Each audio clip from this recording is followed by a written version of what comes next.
You better be watching. You better be watching in the dark. You better be watching. Mr. Pearson invited me into the house, and I thought for a second, knowing what I know now, I could have been the fourth bag under the house. I was the main witness. I had to tell them about everything that I found and that I felt that they were under the house. And stared me down, and I just looked right back at him.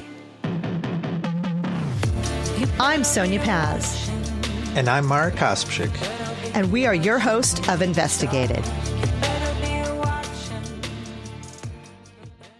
This podcast describes scenes of true crime details and may not be suitable for all listeners. Please be advised. Hey there, everyone. Welcome back to episode 5 of Investigated. And of course, I am here with my fabulous co-host, Mark. How are you today? I'm fantastic once again, Sonia. How's it going today for you?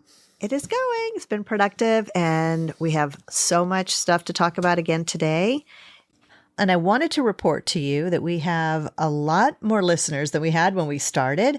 And we are being listened to in about 5 different countries, over 150 cities, and in roughly 30 plus states throughout the United States.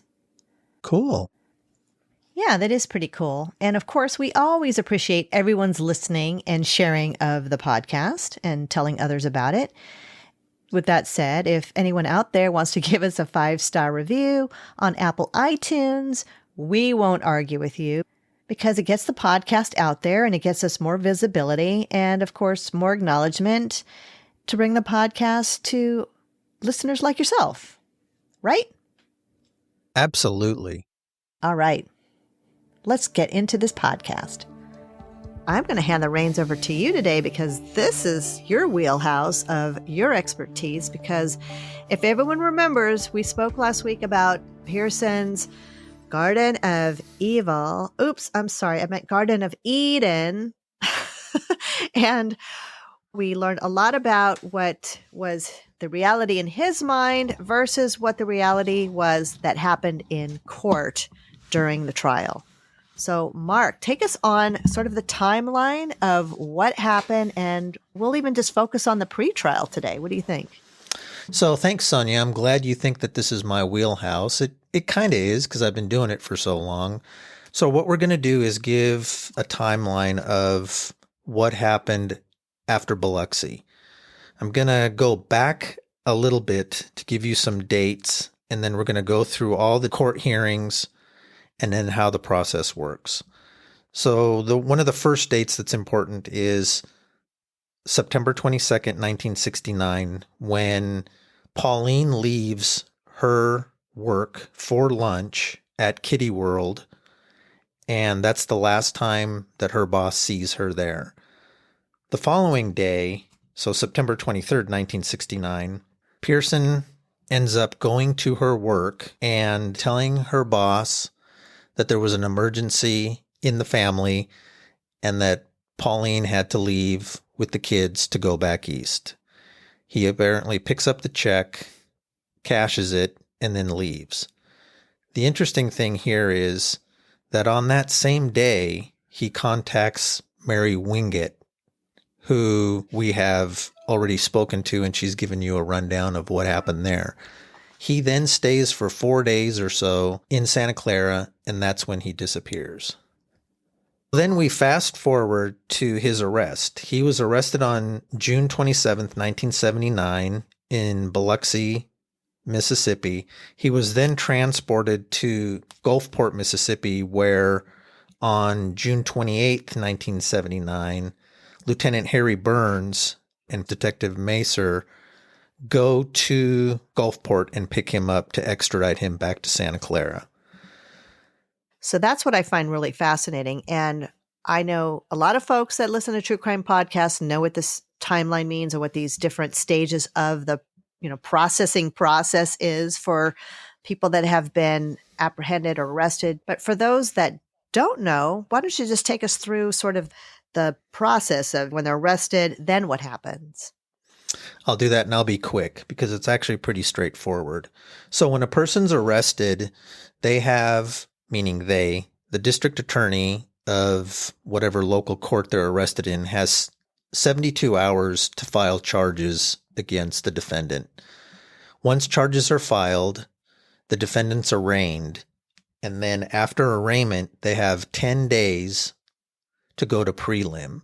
Prelim is a mini trial where the judge decides if there's enough evidence brought by the district attorney's office to go forward to trial. So you have that 10-day window to do that. Now, if the client decides to waive time, they can waive time on that and they can keep waiving for months and months and months if they want to. But what happens in this particular case is from the time he's arraigned to prelim, you then have 60 days to then go to trial after your prelim court date. So what we have here is Lieutenant Burns brings him back to Santa Clara sometime after June 28th. He is arraigned, and then within a month, July 27th, 1978, he actually does go to prelim, and the prelim's conducted. And he is found to be held over, which means the judge believes there's enough evidence there to hold him over for trial and have a jury decide his fate. There are several dates then that we have going after July 27th. There's a August 3rd, 1978 hearing, I believe, to discuss the prelim.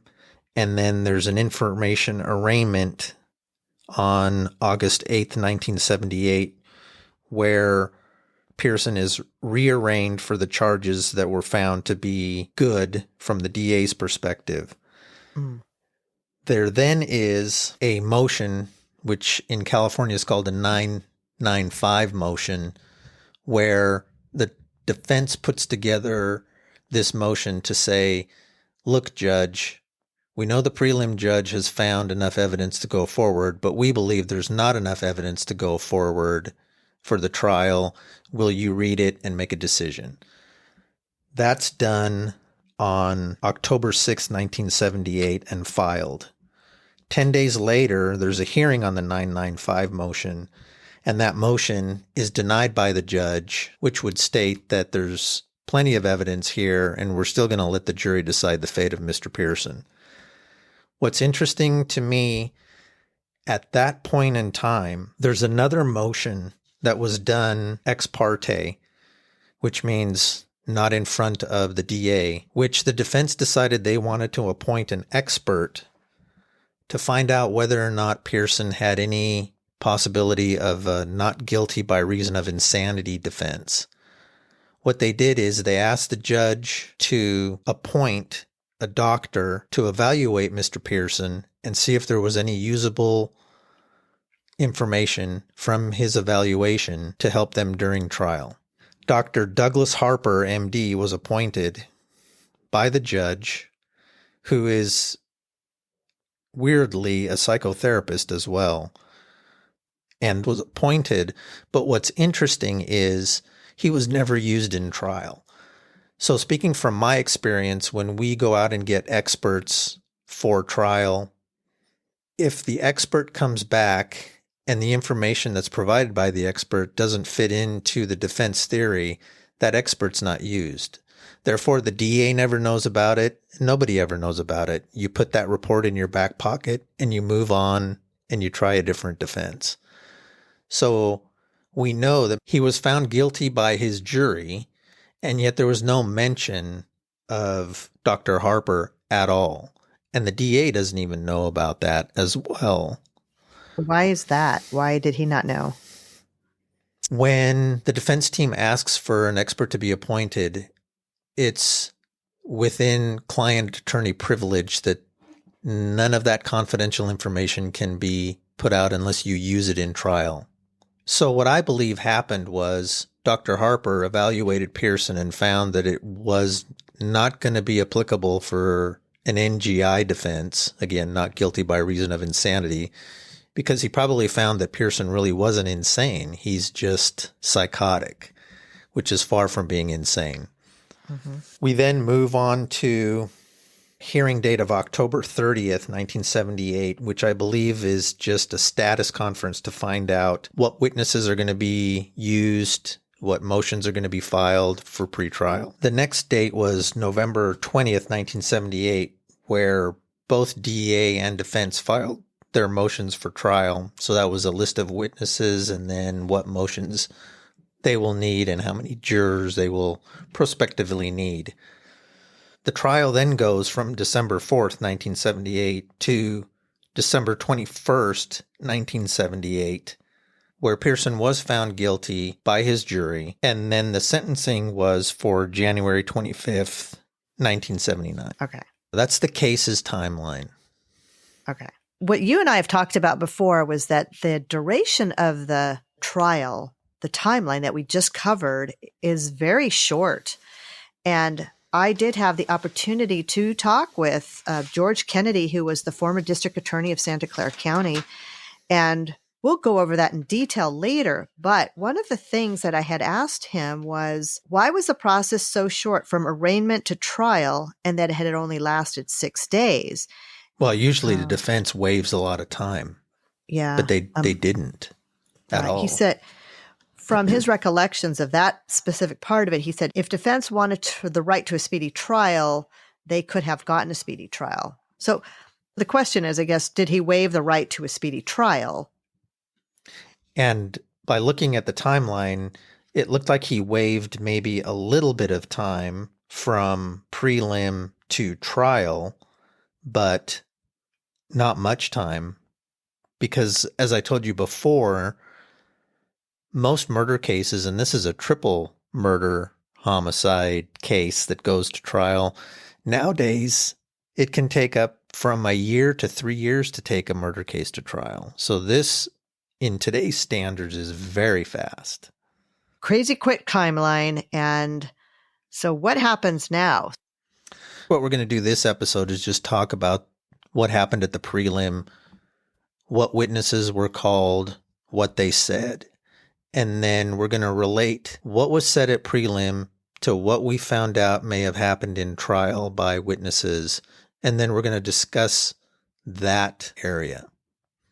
As we know from the timeline, the prelim started on July 27th, 1978.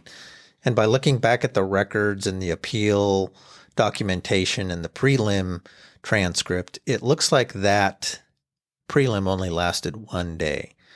What was interesting is because the burden of proof is on the district attorney, they only call witnesses that are going to be relevant and poignant in this mini trial, so to speak. And so what you see in trial are many more witnesses than what are usually called for prelim. So the prelim witnesses were Paul Carr, John Hauser, Mary Wingate, and Edgar O'Neill Jr. Now, John Hauser is the coroner at the time. Mary Wingate was the witness that we've talked about and we've interviewed already. And then Edgar O'Neill is the FBI agent, special agent in charge, who went to Biloxi and found Pearson and then had Macer come and extradite him back to Santa Clara. The other interesting thing during prelim is the district attorney gives only pertinent exhibits for the judge to look at to prove their case. And how that works is the judge decides whether there's enough evidence to carry over to a trial. And then at that point, the DA then brings in all the evidence during trial, not just a partial list. So the exhibits in this case were just dental records that Dr. Hauser used to identify the 3 victims. The DA in the case that did the prelim was Stan Voiles, and we know that the defense attorney, N.A. Christensen, was Pearson's public defender, and the judge in the prelim was Judge William Brown Jr. The DA chose to have their investigating officer, Sergeant Macer, there during prelim. And that's usually the case where the district attorney has an investigating officer sit at counsel table to help them go through all the evidence.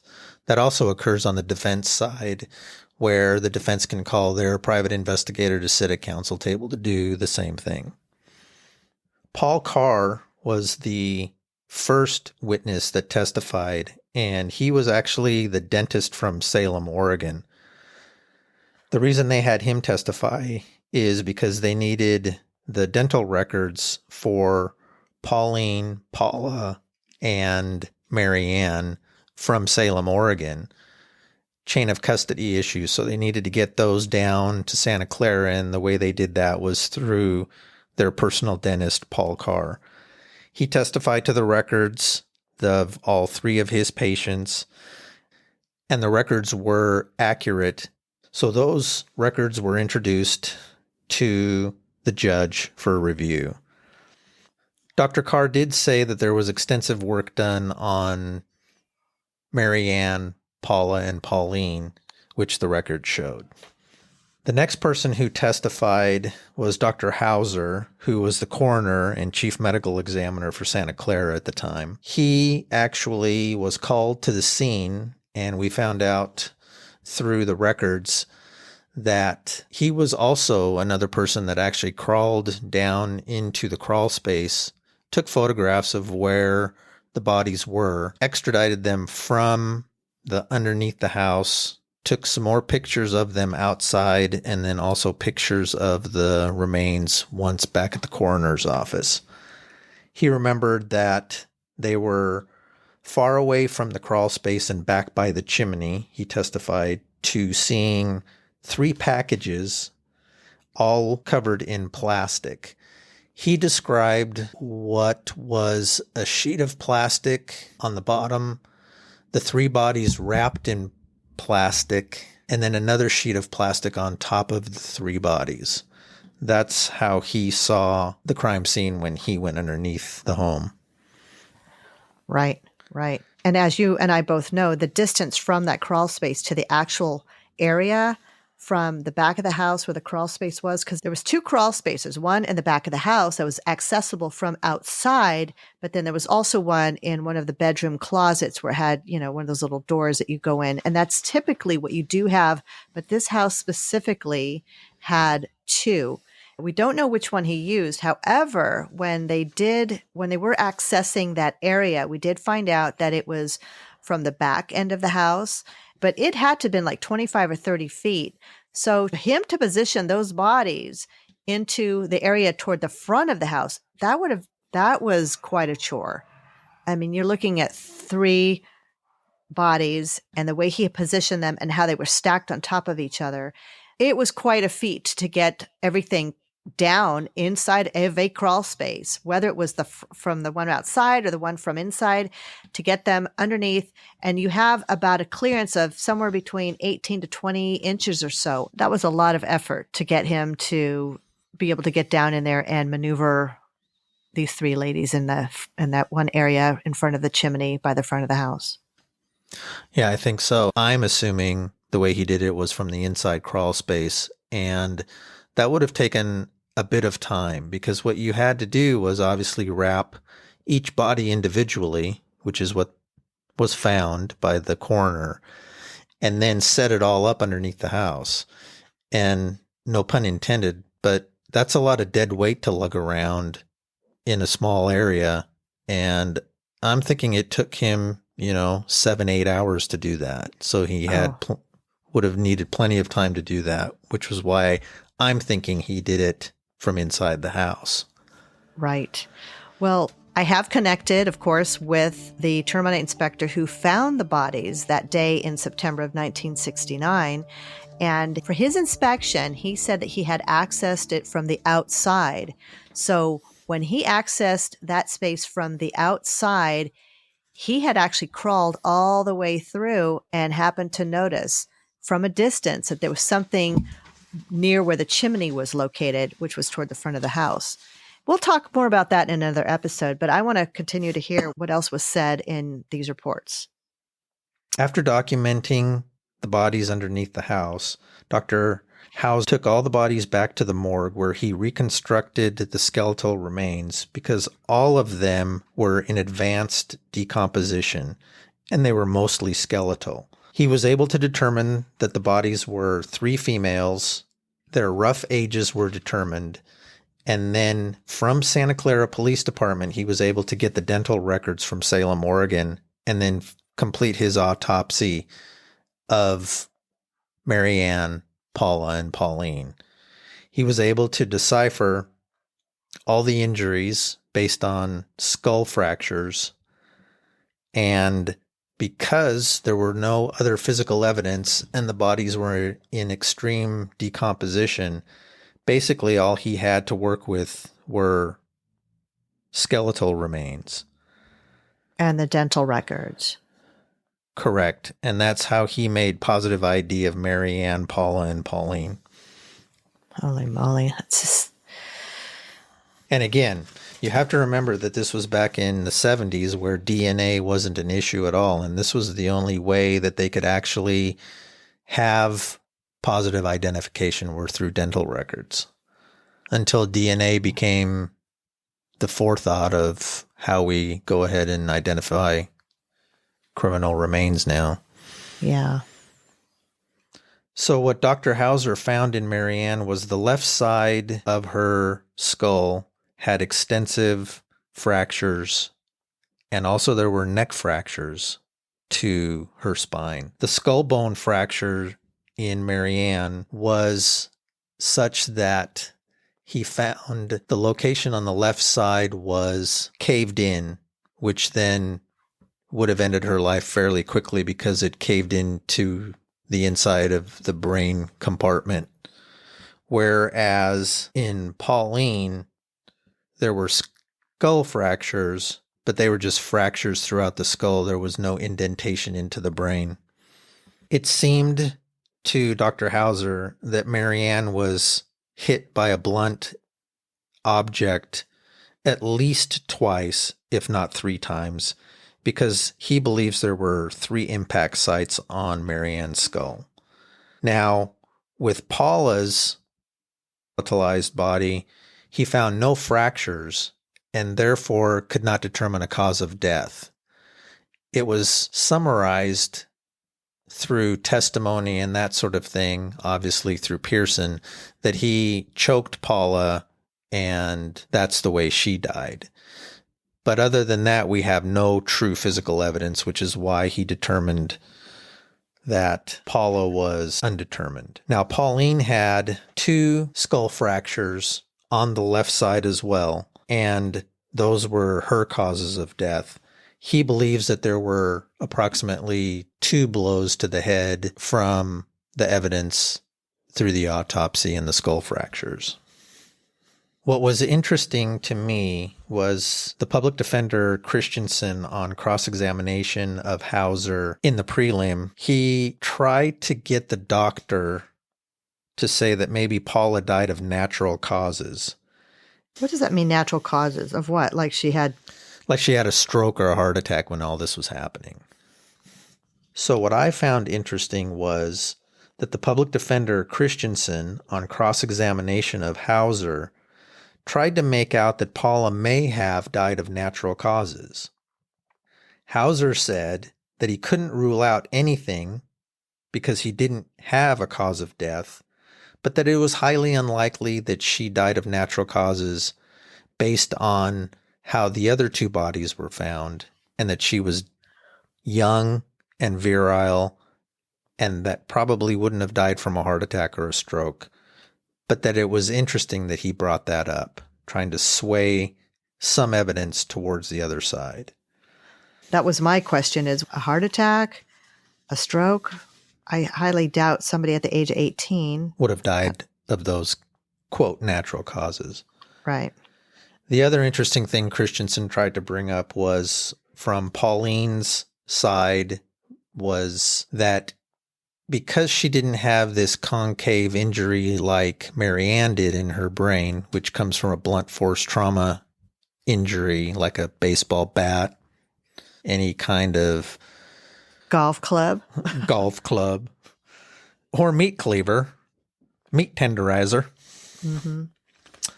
He tried to get Hauser to admit during the prelim that Pauline's injuries may have happened with a fall. Dr. Hauser rebutted that by saying the injuries on Pauline's skull were not consistent of a fall because the fractures were so apparent that falling down to the ground wouldn't have caused that. It had to have some sort of blunt force initiated to the skull at that point. So the theory of her falling down on the ground, I guess you got to give Christensen some credit that he at least tried that angle, but reading it here, it's not, that just seems absurd. It just doesn't seem, not while there were other bodies there in the same vicinity. Unless Pauline was running to the aid of her daughters and fell down and hit her head during this whole scuffle or whatever. But no, not going to fly with me. That nice try on the defense, but no way. Not going to work. So that was basically more than the 20-second version of what Dr. Hauser testified to at the prelim. The next witness that was called at the prelim was Mary Wingate, and we know what she testified to based on her interview with you. But what I found was there were a few things that she brought up during her prelim that I don't think she talked about with your interview. And what was that? What did you find? So she basically said that she knew Mary Ann, who she stated was 14 at the time, and Paula, who was 17 at the time, and that Pauline was in her mid-40s, and that she did live next door to them, and that they, meaning her and Pauline, went shopping together. They talked every day because they were neighbors, and that she really didn't see Pearson that often at all. She basically said that even though she saw Pauline every day for this year that they were there together, that she only saw Pearson a few times during that same time period. Now, she remembers and testified to that when they moved, they still kept in touch with each other, but it wasn't that much. And this was on Woodham's. This is where they got together, was on Woodham's, because Mary Wingate lived 2 doors down from us, and the Pearsons were between Mary and our house. So they hadn't moved to Claremont yet. Correct. She did say that the last time she had talked to Pauline was about 3 weeks before the murders happened. What an incredible memory. Gosh, that just blows my mind, That's crazy.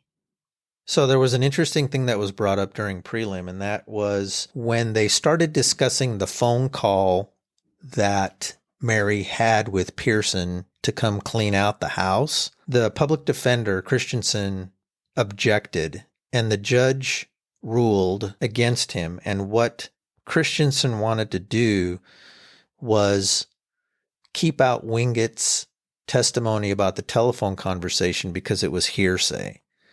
And that's interesting because a witness can't testify from another witness's verbiage, but there are exceptions to the hearsay rule. And in this case, the judge let Wingate testify to that phone call that she had with Pearson. And that phone call was the one that set up her timeline to come clean out Pearson's house. And we know that she did that for about 4 days. Wow. Now, Mary testified to that when she saw Pearson at the house, that she asked him what happened to Pauline. And Pearson said, Pauline's brother was killed in a car accident, and that was in Philadelphia, and that the family had inherited 2 houses and a slaughterhouse. And that was why there was no need for him to take any of the furniture in their house or very much of their belongings, because everything was there at these 2 other houses. That was the reason why he sold off the furniture. And basically he was gone in 3 days, is what she testified to. But didn't he come back and have her husband work on the car for some reason? I don't think he was able to get out of town because there was an issue with the car. She did testify that her husband did work on his 1960 Studebaker Lark, and did some repair work on there before he left. That's correct. So he had a Studebaker. He didn't have a Cadillac? I thought he had a Cadillac. Nope. The testimony was that he had a Studebaker. Interesting. Yeah. Hey, big giant cars, he's just I'm sure he got the latest model that kept him up with the Joneses. If you recall, in our previous episode, we had talked about the photograph that my dad took of Pearson and the girls washing the family car. So when I look for that and I find it, I will be able to verify what kind of car he had when he lived next door to us. So I'll definitely keep you posted of that. Right. So Mary then goes on in pretty good detail about how she meets Pearson at the house. He gives her the rundown of what he wants. She notices that the dogs are in the garage, and Pearson looks at her, according to her, and says, I'd really like you to take the dogs because I'm not going to take them. She then proceeded to walk with Pearson to the garage, and the dogs were growling at Pearson, which was interesting. Pearson let the dogs out, and they went running around the side of the house towards the bathroom window, which is by the kitchen window as well, in between the swimming pool. And the dogs started digging right there. Now, she describes the crawl space as having planks on top of it, and that's where the dogs dug. So she picked up the dogs, she took them to her house, and then because she couldn't have both dogs, she gave one of them away to her friend. That's what she testified to. Well, there's a perfect example of dogs that they know, they love the girls. They love Pauline, obviously if they're growling at Pearson that they know he was up to no good. He had been up to no good.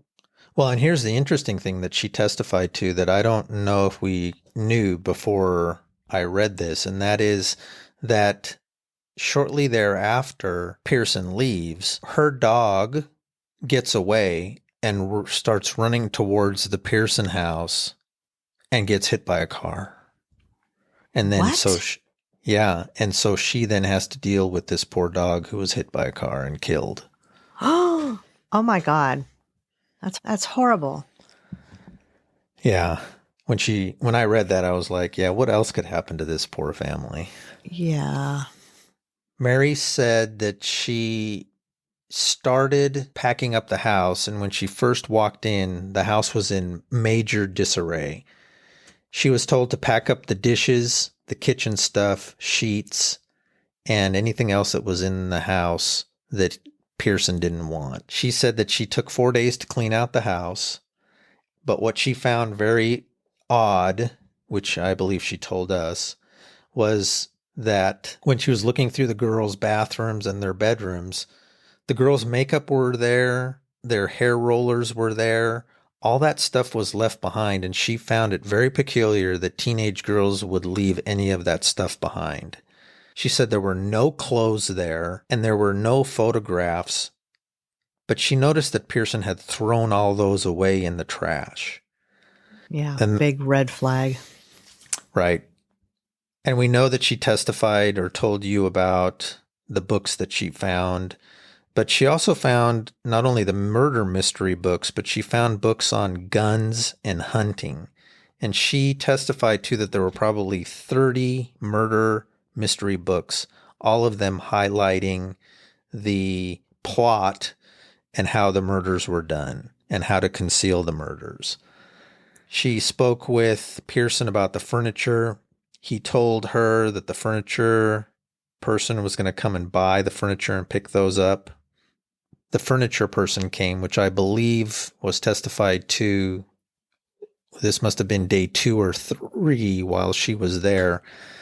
She recalls a telephone call from the school that Pearson received about Marianne missing her second day of school. And they wanted to know if everything was all right. So she witnessed that phone call, him getting a phone call, or she answered the phone while she was cleaning? She witnessed the phone call that Pearson was having with the school. I see. Pearson then started getting agitated as far as wanting to leave, And day 3, he told her that he was trying to leave, but that his car wouldn't work. And that's where we come up to her husband fixing the car on day 3. And that was his 1960 Studebaker. Mary also testified to asking Pearson if he would be able to give their new address to her. And he played that off by saying that when he arrived in Philadelphia, he would write her a letter and provide that information to her, which never happened. Correct. And yet again, this is way back in the day. We didn't have email. We didn't have text. You know, in order to communicate with other people, you'd have to write letters back and forth because phone calls were pretty expensive to call back in the day. Yeah. One of the last things she did was when Pearson told her, just lock up the house when you leave, because he was out after the car was fixed.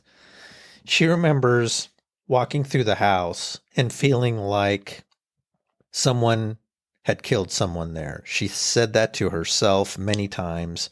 She looked for evidence and I believe told you that she took some evidence to her home and had it there until the police talked to her. Yes. And she found that there was no evidence of any kind of killing in the house that she could see. Well, we know that Pearson confiscated all of the evidence and got rid of it, and we'll get into that later when we talk about the trial. The last interesting thing that Mary testified to was the missing shower curtain. She found that that was strange because why would someone take the shower curtain and he leaves everything else? Yep. I know. So we heard from the coroner, which was Dr. Hauser, and we heard from Mary Winjet, who gave her testimony. And what's left for the preliminary is from Agent O'Neill from the FBI. Is that what we have left now? Right. We also had that short testimony from Dr. Carr, who was the dentist from Salem. So that tells us a lot too, is that they lived in Salem for a while. For them to have, I mean, at least a year, or it sounds to me like they might have had a lot of dental work done between the 3 ladies. So they had to have lived in Salem for a time before moving to Santa Clara. That's exactly what I thought when I heard Dr. Carr's testimony, is that they were patients of his for a while. So our next witness was Special Agent O'Neill, and he testified that he was aware that Pearson had a FBI fugitive warrant out for his arrest. We know that he was found by the kid in the post office. What O'Neill testifies to is that he travels to Biloxi. He makes contact with Pearson at Austin's department store. He contacts Pearson, who he knows as George Watson, as the introductions go, and he asks Pearson, after some conversation, if he is Pearson. And Pearson says, "No, I don't know who you're talking about." And then O'Neill uses his investigative prowess and says to Pearson, "Look, I'm going to be taking you down to the station to verify who you are by your fingerprints. I have your fingerprints on this FBI wanted poster, so then we'll know it's you.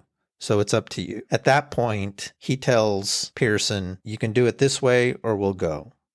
Pearson at that point blurts out, "Yes, it's me. I did it." And what was interesting was O'Neill testified to that he hadn't even talked to Pearson about the murders, that he just talked to him about fingerprints and identifying him. Right. So he just basically buckles down and starts confessing. Singing like a canary. Woo, woo, woo. So O'Neill, being an FBI officer, realizes that Pearson makes a statement without his rights being read, reads him his rights right away, right there, and then asks Pearson if he would come with him to the station. They go down to the station. O'Neill says that Pearson didn't ask for an attorney. O'Neill says, at the station, we're here to talk about the 3 people, your wife and kids that were murdered. Do you want to talk to me about it? And Pearson basically doesn't say much more other than his first statement, which was that he was the one that did it. There's apparently an emergency hearing that is conducted by Judge Nixon in Biloxi, where they have to do the extradition. According to O'Neill, the extradition was supposed to be done in Texas, but there weren't any judges available. So they had to drive about 85 miles to get to a federal judge to do this extradition hearing. Really? That's pretty crazy. It's not like that now in this day and age, though, is it like that? Well, you can fight extradition. He obviously didn't want to. And so, as we know from the timeline, he's arrested and then the next day he's transported. So he didn't fight extradition. On the drive from Biloxi to where Judge Nixon was to do the extradition, there was conversation by O'Neill and Pearson. And here are some interesting facts that this is kind of the first time he's going to set in stone what happens from his perspective. And then we will see how that changes slightly throughout the process of the trial. So Pearson tells the FBI that it was sometime in August or September of 68 or 69, he couldn't remember because he lost track, that he had done the killings. He remembers that he was unemployed and that he was coming home mid-afternoon and that he came into the house where he found Paula and Marianne rolling marijuana cigarettes. There was an argument that took place. Marianne ran out of the house, and that's when he grabbed Paula, scuffled with her in the bedroom, and killed her. That's what he tells the FBI agent. He then tells O'Neill that about an hour later, Pauline and Marianne come home. He grabs a hammer from the kitchen. There's an argument in the living room. There's a lot of screaming going on. He hits Pauline a couple times with the hammer and then hits Marianne at least once. Both go down. He remembers telling O'Neill that he then got sick, threw up in the living room, hid the bodies under the house, stayed there a day or two, and then left. He also says that he then sells his 1960 Studebaker at a gas station in Salt Lake City, Utah. It was interesting when O'Neill testified, he was asked by Christensen if he felt that Pearson was remorseful in any way. What O'Neill testified to was that Pearson was tearful and choked up, but O'Neill did not go as far as to say that he felt that Pearson was remorseful. Of course he was. Of course. He's just mad he got caught. I'm thinking that's the case. So that was the testimony of the witnesses at the prelim. The judge came back that same day. Pearson was held to answer, which then moves the case forward to trial.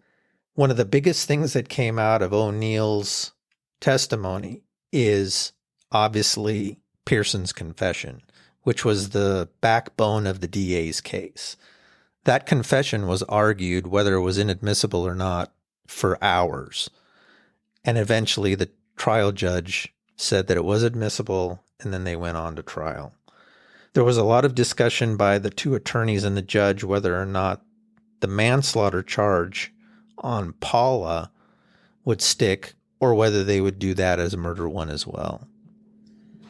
In reading the case file, I noticed that there was a lot of discussion about if Agent O'Neill was trying to do questioning about the case, and that was not what was happening. It was the transport. They had all this time in the car, and Pearson decided just to sing like a bird. It wasn't that Agent O'Neill was asking him, because he theoretically could not ask him questions because that was not his case. Is that right? Right. That's exactly what it was, because O'Neill testifies to that he reads Pearson his rights, I believe, 3 times. He reads them when he first arrests him, when he blurts out, "It's me, I did it." Then they go to the office where they read him his rights again, and then they read him his rights as they are in court with Judge Nixon to do the extradition. Right.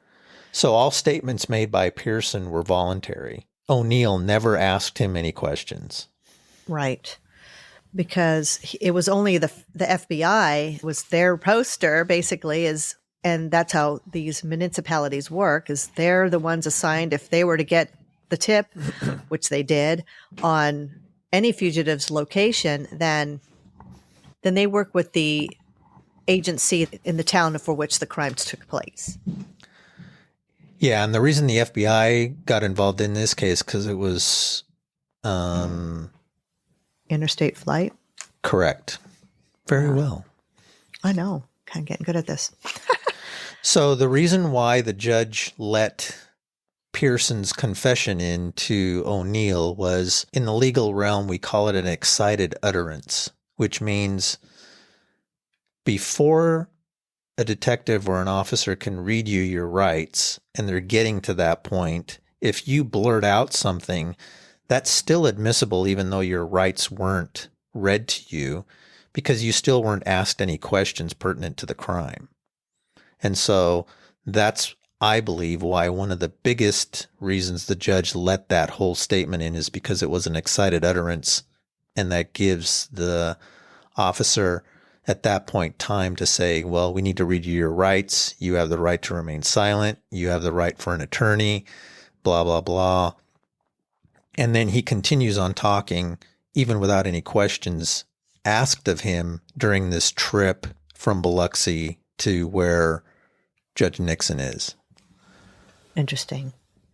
Well, right. we will know, because we do have the interview of myself with retired Santa Clara police officer, Detective Sergeant Monty Macer, and we have a great interview with him. And I will say, just a little teaser here, is that once Pearson got to Santa Clara, I asked Monty Macer, did Pearson talk to you when you extradited him to California? And it was just a big no.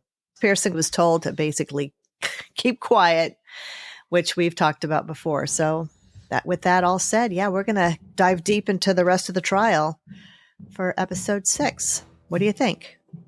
Sounds great. We'll also have more information about the trial through the appeals documentation. And that's actually what's interesting, because there is a little bit of difference in testimony and what Pearson remembers. Right. Awesome. Great time today. Really enjoyed listening to and learning more about this process. And again, I appreciate your expertise. Thanks, Sonia. And don't forget, join us next week for Investigated. Awesome. Thanks, Mark. See you later. Bye. Bye. Thank you so much for listening. Please be sure to follow Investigated on Apple Podcast, Spotify, YouTube, or wherever you listen to your podcasts. You can also visit our website at investigatedpod.com to learn more about your hosts, Sonia Paz and Marek Kaspczyk. Follow us on social media and connect with us. Investigated is written, edited, and hosted by me, Sonia Paz, with story input and advisement from Marek Kaspczyk. And many thanks to the research of criminologist Clark Williams and to Allison Betts Goldman for her contributions to this story. If you'd like to support our show, visit our website. And if you'd like to give us a 5-star review on Apple iTunes, we would always appreciate that, because extra podcast love is amazing. It also helps us get more visibility from fabulous listeners like you. Thanks again, and see you next time.